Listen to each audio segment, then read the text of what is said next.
Guys hello guys, तो हम लोग खेलने वाले हैं आज hide and seek the hive server में। बिना किसी देरी के गेम करते हैं स्टार्ट।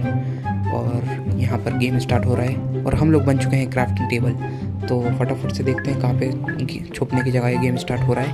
अब यहाँ पे फटाफट जाके कहीं पे छुपते हैं एकदम तगड़ी जगह। यहाँ पे तो कहीं नहीं दिख रहा है यार। सामने वो एक क्राफ्टिंग टेबल जा रही है, उसके साथ छुप जाए क्या जाके।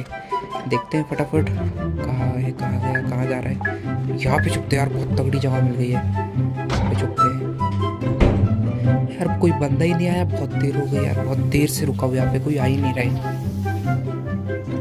बैठे बैठे यार बहुत टाइम हो गया। यहाँ पे कोई ढूंढने आएगा कि नहीं। और आ गया, देखते हैं यहाँ पे क्या। नहीं है, नहीं है यार, कहाँ चल गया। और अरे भाई